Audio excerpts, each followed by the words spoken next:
stuck outside. I'm stuck outside now. Have you used your intercom before?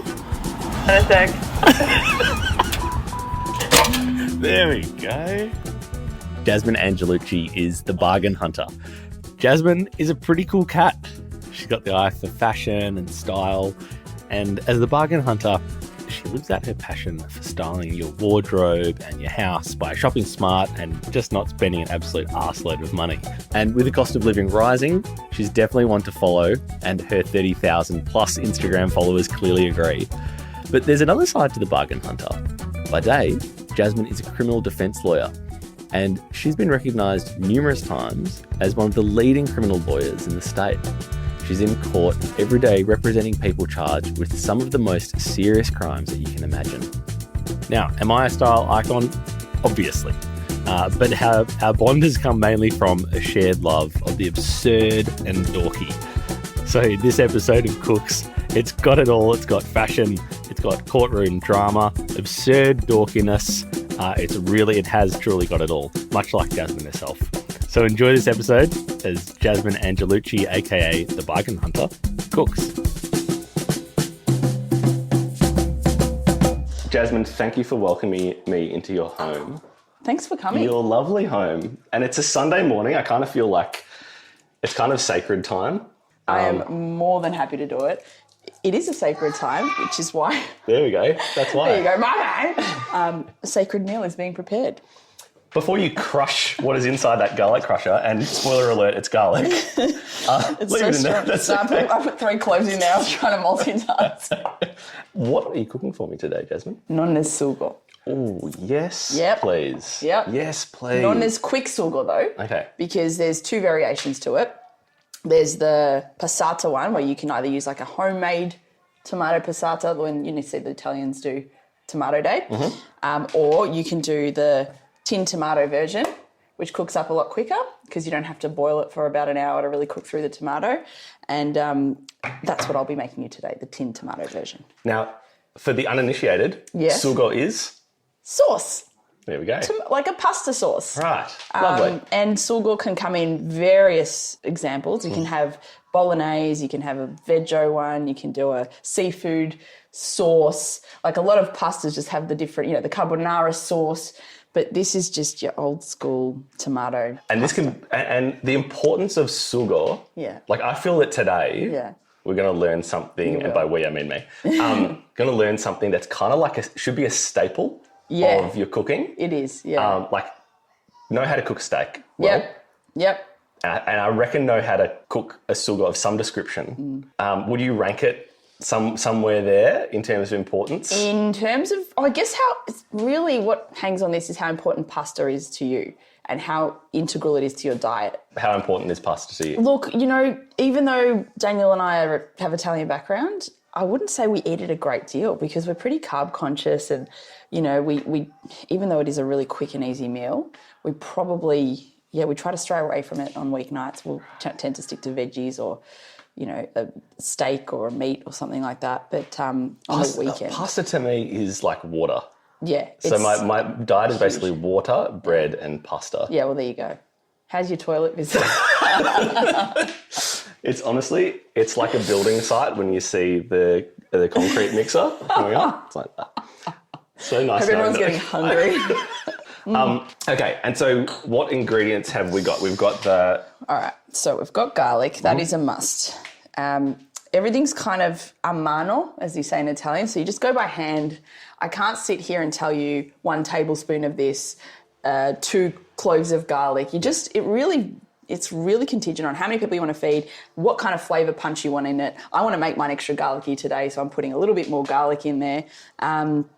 I've got some tin tomatoes, some basil. It's very basic, olive oil, and your seasonings such as like salt and pepper. And I would say there's a little secret ingredient in there called sugar. That is very important, and I think that's what gives mine a nice little kick. Just takes that acidity out of the tomato. Now, I've been prepared actually for years, but I have been prepared. I've been worded up by a former guest on Cooks, who you might know quite well. Right. His name's Christian Pizzasali. I hear that you've met him before. I've never heard of him. I'm pretty sure there's an active court order, in fact, that prohibits our contact. Right. So. Now, he tells me, this would be Jasmine's brother, that there is one person in every generation of your family who is given the gift. Tell me more. He's right. There is always somebody that just has the hand, the cooking touch. And so my Nonna definitely has. This is on my mum's side. So she's got it, right? And then it just like trickles down. The next person to have had it would have been, I would say, in terms of following on her traditional way of cooking, my auntie Nadia probably got a very similar touch to the way Nonna cooks. And not to sound like I'm blowing smoke here, but I think I've also got the touch. And this is before you have chopped anything. So all I can say to you is don't fuck it up. Yeah, no. Don't disappoint me, all right? Mate, everything is on the line here today. I'm not afraid. Bring it, is what I say. All right, I am very excited. I'm very excited. Okay. You kick off and let me know what you're doing first. Jasmine is currently struggling with the garlic crusher. Yeah, I'm just pushing. Sorry. Now a crushed garlic. Crushed garlic. Now this, can I say again, I'm doing the quick cheats version. My Nonna, in fact, chops up the garlic into tiny, tiny little pieces. I'm avoiding that for a few reasons. One, I don't want my fingers to smell like garlic. Two, it's time consuming. So I'm just doing it through the crusher. See that? How long did that take? 3 cloves in maybe 2 seconds. Yeah, that was impressive. So that's crushed. I just set that aside. Impressive. I'm doing my mise en place right now. Lovely. So thank you for bringing this beautiful basil. Oh, it smells incredible. It's perfect. And I got it just before it went soggy. Just before it was. It's just a bit brown. No, it's beautiful. It's smells actually rotten, but it's fine. And now again, this is a thing you go by feel. So just break off a few leaves. Would you be? You said that you're getting your mise en place ready. Yeah. Is this important to prepare everything before you get that pot hot? No. No? No. Why do you do it? I'm just doing it for you, for aesthetics. For the photo? I'd say get the garlic going. But I'm going to pop on the pot now. So, and can I just say as well, because it's a quick sauce, get your water heating up as well. Smart. All right? So at the same time that you're heating up your little pot, just fill up a little pot of water and a little bit of olive oil and salt. It stops the pasta sticking together. And the other trick here is I've got oil on the pot. Now, I'm generous with the oil. Yeah. If you have a look at my Nonna's sugo, look at that. So that's... that's probably oil. Okay. Maybe a little bit too much, actually. Yeah, nice. I think I just got to tip some out. When I put that sideways, I didn't realise just how much there was. Like I'm about to deep fry a bloody donut. But it's still, that's still... It's still a lot, yeah? Now, I'm just taking it off the heat a little bit because I don't want it to get too hot, because what I'm doing now is I'm going to put in the garlic, like that, but I don't want the garlic to get brown at all. I just want it to infuse the oil. Once the garlic starts sizzling, it's going to get ugly flavour. Yeah. It gets bitter. I just want it slightly infusing the flavour through the oil, which is why I just took it briefly off the heat. I just mix it around like that a little bit. All right. And the garlic is swimming in there. Yeah, it's pretty much swimming because there is a bit of oil going on. Okay. I went a bit oil happy. I'm not going to lie. I think I've always underdone the oil. That's quite a few tablespoons in there. It is, yeah. Nice. And can I just say, the reason why is because I just think it just brings together the tomato. It just makes it silkier.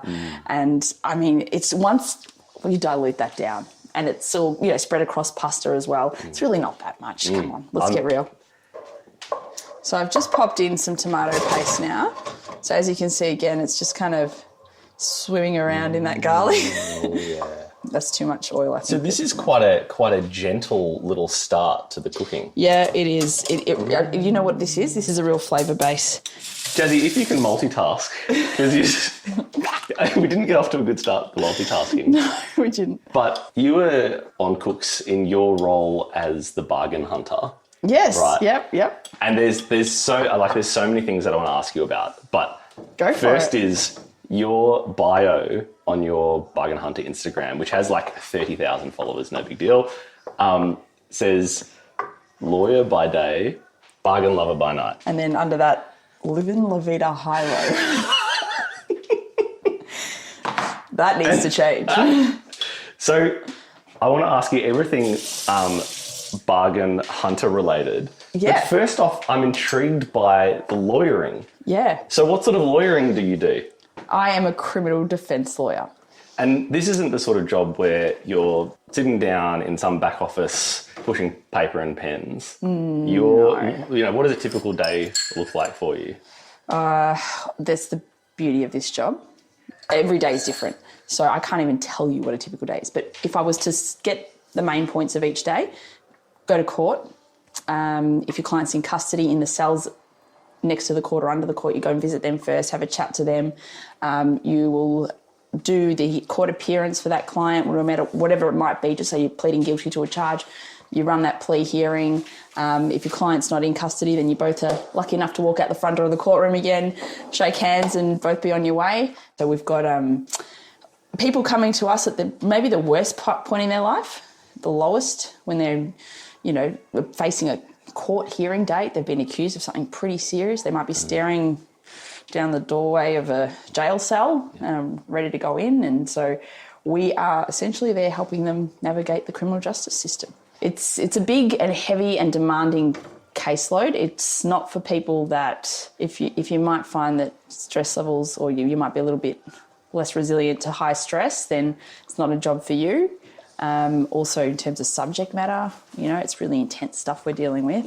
Yeah. It just makes everything I do, inside and outside of work, sound just so incredibly boring. Absolutely not. That is ridiculous to say that, because honestly, it's all relative to what you're used to as well. Like now, when I started this job, doing a drink driving plea in a magistrate's court had me like walking out with almost adrenal fatigue, because I was just so nervous about appearing in court and what would the outcome be and the impact it would have on my client's life. And I'd walk out of court just like with my heart racing and have this like adrenal high all day. Now, like I could do 5 of those appearances with my eyes closed. And appearance is where you're getting up and standing up. Yeah, when you're making submissions in court. See, that's the way I feel when I come over and you cook for me and I put the lapel mic on and interview you. It's like, oh my God, okay.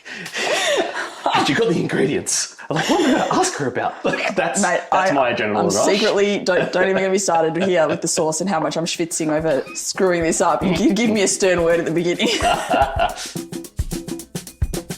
You're listening to Cooks. We'll be back with Jasmine in a moment.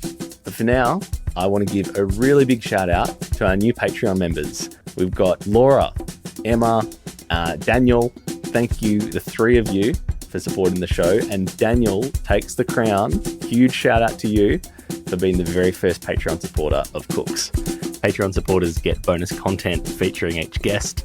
For this episode, Patreon supporters are going to hear Jasmine talking about cooking Italian food, love, the importance of cooking from scratch, and my favourite part, you're also going to hear this just most brilliant interaction between Jasmine and her husband Daniel when he chimes in with his very honest thoughts on what she cooked today. Head to patreon.com/cookspodcast for more info. That's patreon.com/cookspodcast, and there's also a link in the episode description. And a couple of Instagram accounts for you to follow. Of course, The Bargain Hunter. And also you can find Cooks on Instagram now as well. Just search for Cooks Podcast. Okay, time now to head back to Jasmine's kitchen. Now, can you see how the oils are starting to change a bit of colour? Yeah. I've thrown in the basil now. Again, I haven't even counted, but that's 1, 2, 3, 4, 5, 6 big leaves and a few little small ones in there.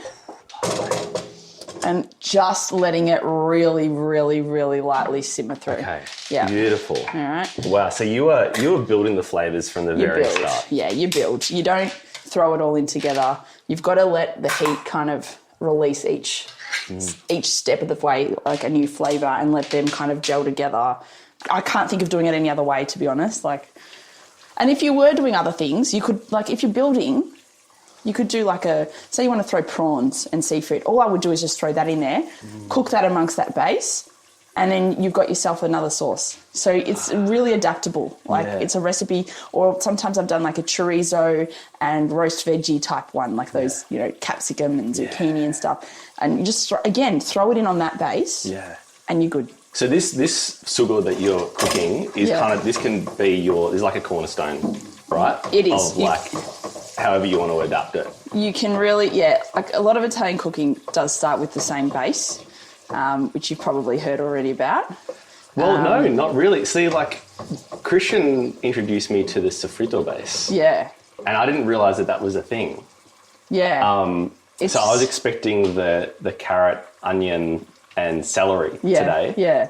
Right. Whereas this is blowing my mind. Right. That it doesn't have all that. No, not at all. So this would be the base that you would be expecting me to know about. So this is a real just old school base. You've just got your olive oil and your garlic. Now the tomato paste is there because it's going to have to thicken up these diced tomatoes. So once you think that the oil's getting like warm enough and not like, again, I'm keeping it on the garlic, it still looks white, which is good, but the flavours have really come out there into the oil. Oh, it smells delicious. All right, then you just pour I've poured a couple of tinned tomatoes in there. One's diced, one's peeled. My Nonna uses the wholes, these whole ones. And what I've seen her do, which I didn't do today, was she picks up the tin and before she pours out the tomato, she gets a knife and she kind of just like swirls it around inside to chop up the tomatoes herself loosely, and then she pours it in. So it kind of just opens up the tomatoes a bit. Now, I've heard a lot of anti-diced tomato rhetoric over the years. Rhetoric. And I've had enough. But why frankly. Why would one choose a peeled tomato over a diced tomato in the tin? Less liquidy, I would have thought. Yeah, I think it releases a lot more of the liquids of inside the tomato. But one of the things that, like, why I think that doesn't really matter anyway is because there's tomato paste in there, which thickens things up anyway. And secondly, in the spirit of not letting anything go to waste, being Italian, see the inside of this can? Oh, it's filthy. It's absolutely filthy. So I just go like that, get a bit of water in there. Now, Jasmine has just spat into the tin. And just consolidate like that. What you've got left in there. Because you're picking up all that goodness inside that tin. Love it. Love it. I tell you what, this is like a dream come true for me. It's like I've got a cooking show. I used to do this all the time. You can come on at any time. I invite myself over and you cook for me. Now, can you just have a look inside here for me? Look how glossy it is. Wow. That is like, it looks like the tomato that I can see cooking here. Yeah. It looks like an oil-based paint. It's like so rich, really super, super like rich, dark red. It's beautiful. And that beautiful sheen over the top of the olive oil. Makes you want to cry, doesn't it? It does. Well done. We're finished here. I can't think of a harder sort of gear change in this conversation or even in your professional description than going from criminal defense lawyer to bargain hunter. I know, it's weird, huh? Isn't it? Yeah. Who or what is the bargain hunter and where did this come from? Well, it all started maybe a year into my full-time work as a criminal defence lawyer. I'd always been quite a creative person my whole life. I used to, make jewellery and, pretend to design clothes and things like that. I always had a real creative spark and element. And I started my full-time job and I was like, this is dying. Like my creative side was completely depleted and I just felt like I wasn't getting much joy anymore in that area of my brain, so to speak.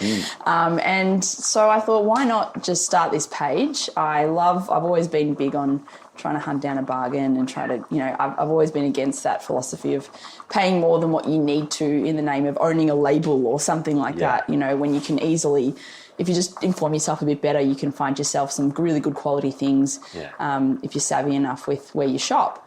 So seeing as I was really good at doing that, and a lot of my friends were actually coming to me and asking me like, where can I get this? And I seemed to always know when sales were going. I thought, why don't I just channel that into some kind of information sharing platform where I can spread the love, let them all know what's going on. And at that point, Instagram had just taking off. Like there weren't a huge amount of accounts with big followings, and I think people were only just starting to learn how to capitalise on how to grow a business through Instagram and things like that. But it was mainly just a photo sharing platform. When you used to use those really ugly filters, and there weren't links and stories and all that kind of stuff. And so I just thought I'm going to post things I like that are on sale, and if that inspires people, then let's do it. So it started as fashion. Is mainly that right? Fashion, yeah. It did start as fashion. And where's it gone to? I definitely covered a lot of homewares.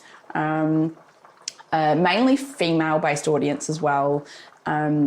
Kids stuff, whatever, accessories I'm finding useful for the kids, even prams and things like that. Kids' clothing, hair, makeup, a bit of product, beauty products and things like that as well. Yeah, but I'm no authority on that stuff though. So I just like to share sales. I don't like to go into too much information about this cream has a hyaluronic base. And I'm not like that. I don't profess to be either. Now, where are we at with this sugo at the moment? So while I was speaking to you before, I just put a little bit of salt and a little bit of sugar in there. So the sugar is there to help, I think, neutralise the acidity. I've seen various amounts of sugar put in sauces. Sometimes I see like half a cup. Other times it's like a pinch. For me, it's a teaspoon. About a teaspoon. And I just, again, go by taste. So you're tasting as you go? Not just yet. I'm just going to give it a little bit more time to cook through. Are you tasting as sugo? As sugo. Okay, so let's have a little look-see. Oh, my God. Look at the gloss. Oh, my God, that is a gloss. You know what you do? Just go like that. Give it a taste. Oh, yum. Nice. Oh, that's so good. It's garlicky. So garlicky. Yeah. And so what I'm going to do now is just let that simmer, and we're good there. That'll be maybe another 10 minutes, 15 minutes max, but that's good to go almost. And I'm going to put my pasta on it. And that's on quite a high heat. In fact, it's a higher heat than I was expecting, the sauce. Is that to get it to cook quicker, or is that how you usually do it? To be honest, again, just impatient me. Yeah. I always use the big burner on the stove because I feel like it's getting the job done faster. Okay. And I don't know, it's on its lowest setting, as in like the heat, it's not on the biggest flame. But yeah, it is a lot more flame than, say, one of these small round ones. See, this is something that I find... That's weird. I should move it over, actually. Hey, no. No, because I don't know. Hey, no. Please don't listen to me. No. Do you want to know something? Well, I know. You're right, though, because this is what I do, and ask Daniel this as well. Once I feel like I've got the heavy lifting out the way on the big flame, I do move it to the smaller flame. Is that actually true, or is she just making this up? That is, do not, look how much it's... Look how much it's bubbling. Daniel's shaking his head saying, nah, look how much she's just making it up. I always move it to the small flame once the big flame's done its job. Anyway, he doesn't, you know why? He's never in the kitchen. There we go. Jazzy, as the bargain hunter, can you tell me, do you have like a philosophy or a rule or like one piece of advice that you would give to someone getting a wardrobe together, let's just say? Building a wardrobe. Yeah. Let's go with that. Okay. Well, this is something I've learnt with age.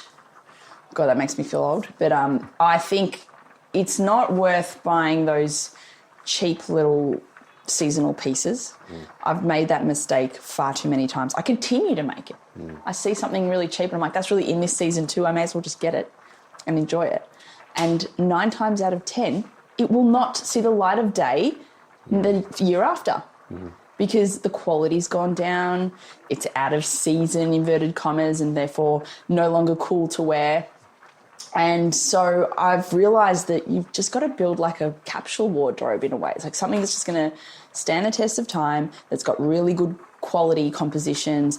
And I know that's not achievable all the time, like particularly when you're younger. I remember going to op shops and trying to find cool outfits at op shops and things. But even through that channel, just have a look at what it's made of. If you're going to get 100% rayon, don't expect it to last through the wash. What's rayon? Rayon is like a very cheap, flammable fabric that you find, you probably haven't heard of Shein. No. They're responsible for quite a large percentage of the pollution in our world because of how they mass produce, and they use very cheap labour as well. So there's very questionable practices emerging from their sweatshops, and the quality of their clothing is pretty pitiful. And how do you balance that? So as if you're hunting bargains and then also trying to get something that is quality and, I guess ethically sourced? It's a really good question. It's a really good question, and it's something that I don't think anyone's mastered properly 100% without having to pay a little bit of extra money. And I think that just the way you rationalise your values behind spending that money and going, well, I'm supporting local businesses, small businesses, also knowing that it's going to last me longer as well. Because, again, I think it just takes time and maturity to realise that you're better off spending that little bit more and getting something that's going to last than not. Has becoming a mum changed the way that you shop or you dress, the outfits you wear? 100%.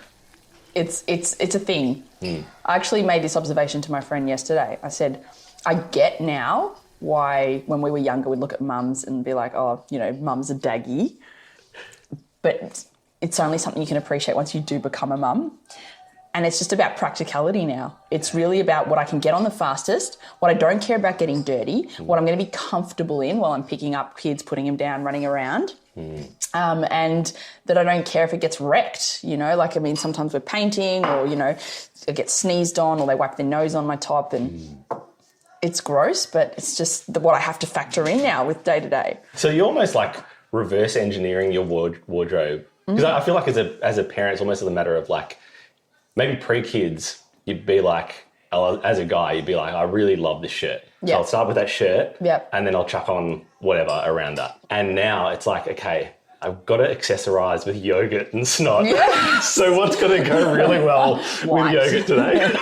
White's great for that, although today I've stained it with tomato sauce. But I do find that if I wear black or a black top, that shows dirt more because I've got like either milk, like so I still bottle Jack and things like that. So I'll get like a white milk stain or a snot stain. That shows up a lot faster on black than it does on white. And we've got to get that laundry load down. There we go. Yeah. Sorry, you're probably wondering what I'm doing right now. Talk me through it. Just getting a little bit of pasta water. Here we go. We all know that trick though. Well, do we? This is the thing. We all know that trick. I reckon there's a lot of people who don't know the trick of getting a mug full of pasta water. Well, I use the mug because, obviously I don't burn my fingers, and I just put I don't even use that much, to be honest, but I probably use like a splash of pasta water, but you just want something starchy that you drop into the pasta once it's been strained, at the same time that you're mixing your sauce through. And I don't know why, but it just helps gel everything together. Okay. I can't tell you why. I'm literally just following what I've witnessed in my family be done. So the way that Christian put it when he was cooking is he tried to justify one particular technique he was doing. And I questioned him about it. Why is that? And as he's trying to come up with a scientific explanation, he said, you just fucking do it. Yeah. Yeah. Do you want me to say the same thing? You just fucking do it. This is just, look, I'm getting so hungry. Oh, I'm getting you so hungry. This will be. amazing. You're going to really enjoy this. The pasta's almost ready. I can see you just inching closer and closer. It just looks incredible. It is. It's really good. I would love to know. Yeah. See, you're always like so well put together, very well dressed, very professional. Like I've seen you sort of like in lawyer mode, right? But what is the most embarrassing thing that has happened to you in a courtroom? Have you ever had anything that makes you just wake up in the middle of the night and go, I can't believe that happened? Yes, actually, one of my very first county court appearances, I hadn't quite mastered so you have to wear the Westminster style gowns. So when you go into court, you have to wear the jabot, which is that little white collar, the vest, and then the cloak kind of thing on the top. So you look like a penguin. Yeah. And it's like a cape. Like when you walk through the street, it just like bellows behind you. It's really embarrassing.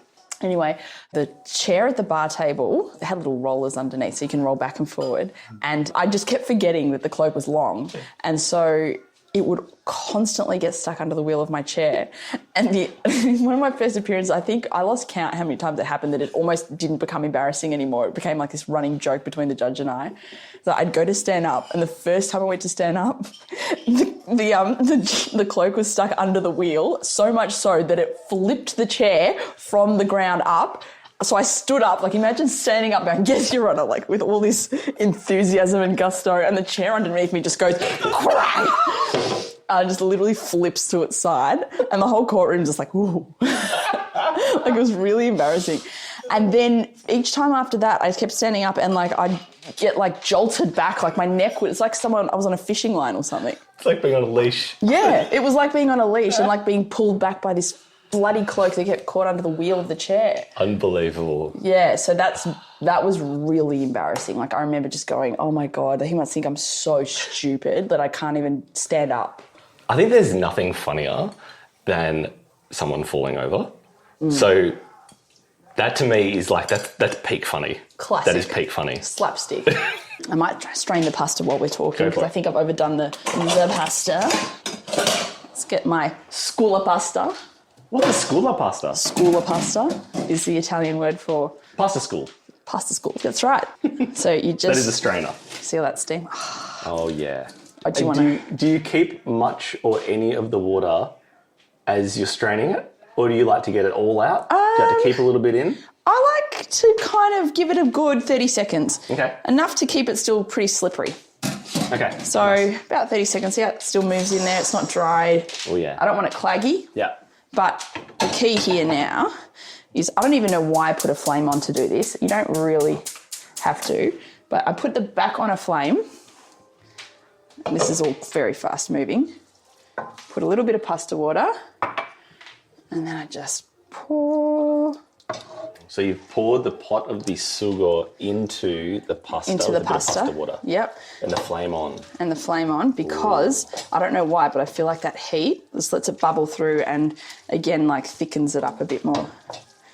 Maybe I put a little bit too much pasta water in there as well. So just that heat again will just help evaporate the pasta water. Now this is, in terms of technique, this is a technique that you'll never see any Anglo family do. Really? Which is the secondary cook. Cooking the sauce through the pasta. It's to be honest, I wouldn't even call it like, I'm not even cooking. I'm literally just giving it a blast because I don't want that pasta to cook anymore. Yeah.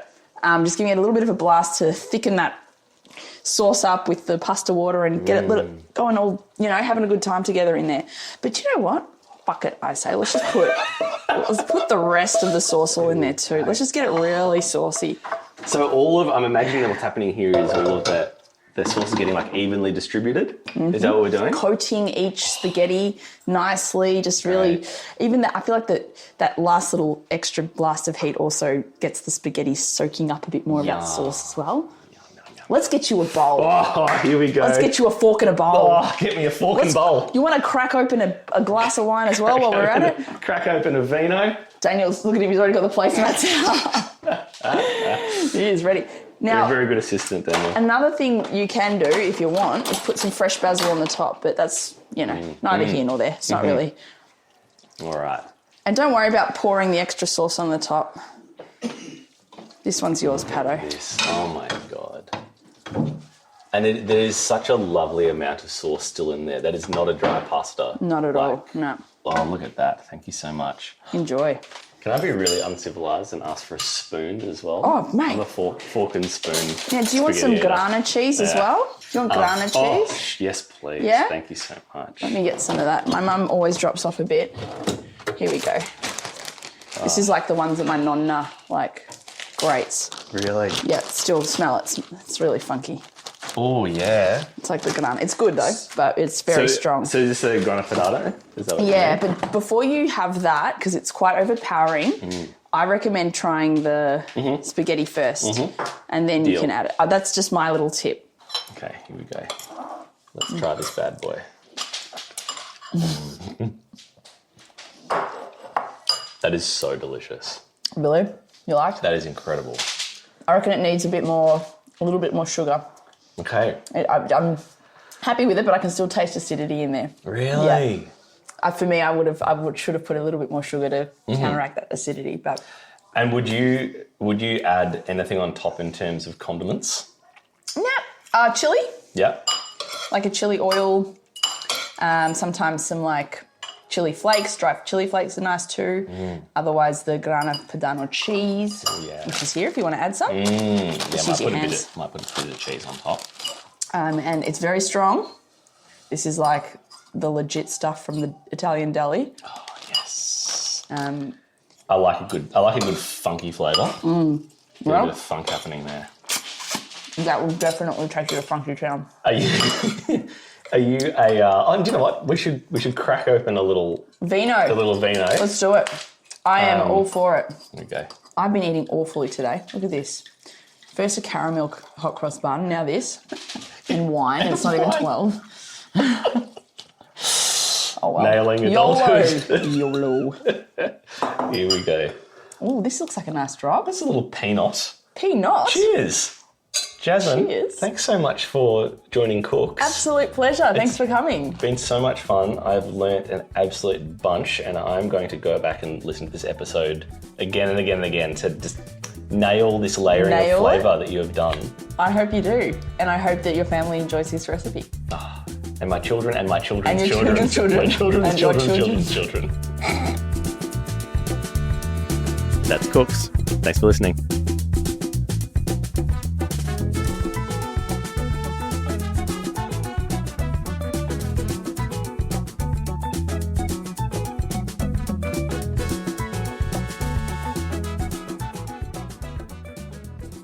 Cheers. Cheers.